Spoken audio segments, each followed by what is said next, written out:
Assalamualaikum warahmatullahi wabarakatuh. Perkenalkan, nama saya Muhammad Khalil Rahman, NIM 2213100486. Saya dari kelas 2 PAI A2. Di sini saya akan menyampaikan materi MA kelas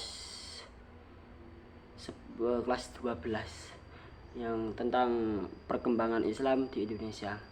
Oke, langsung saja materi akan saya sampaikan. Situasi dan kondisi sebelum kedatangan Islam. Jadi sebelum kedatangan Islam pada abad 15 dan 16 di wilayah Nusantara terjadi perubahan sosial yang luar biasa.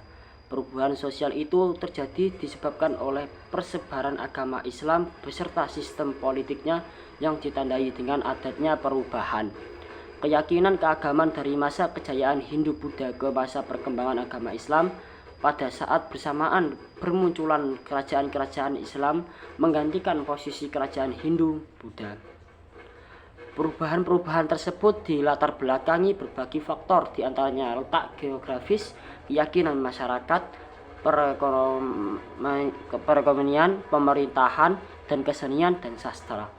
Gambaran situasi dan kondisi wilayah Indonesia sebelum kedatangan Islam antara lain: 1. Letak geografis.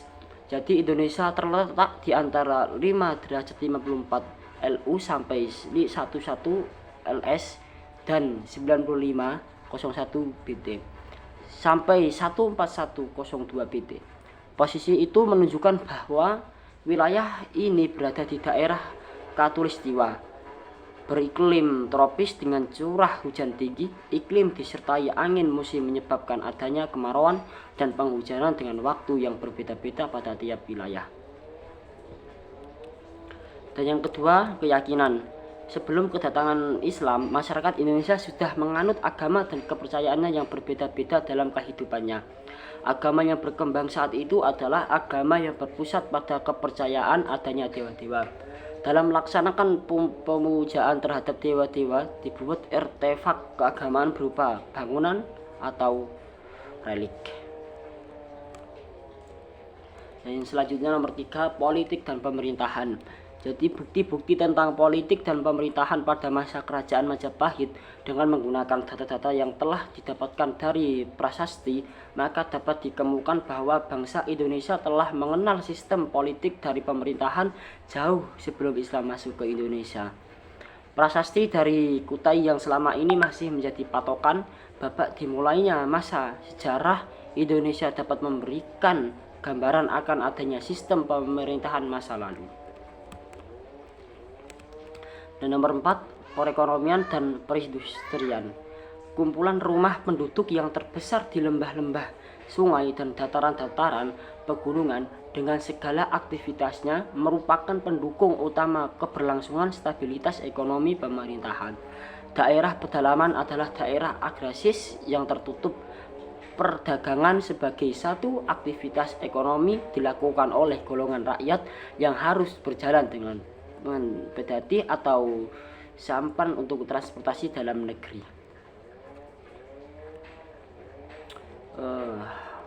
Dan yang nomor 5, sastra dan kesusastraan.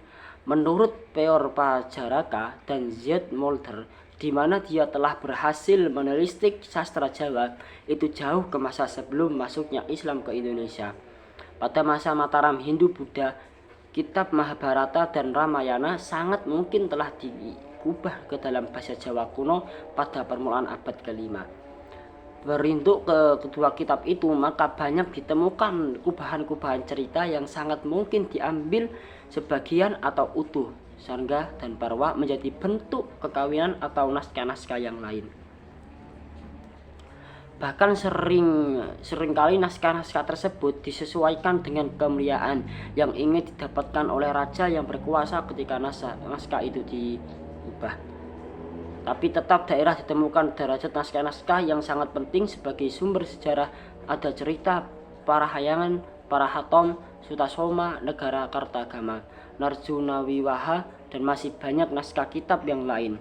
Kehidupan kesusastraan ketika itu tentunya juga tidak terlepas dari para penjaga sebagai pengubah dan pencipta karya sastra. Kaitannya dengan hal ini, peran para peramal dan pemuka agama sangat penting. Selain itu juga telah ditemukan adanya jabatan-jabatan yang menunjukkan adanya tokoh penulis seperti cerita Sang Citareka. Yaitu yang dapat saya sampaikan dari saya. Mohon maaf bila ada kesalahan dari saya. Wallahul muwaffiq ila aqwamit thoriq. Wassalamualaikum warahmatullahi wabarakatuh.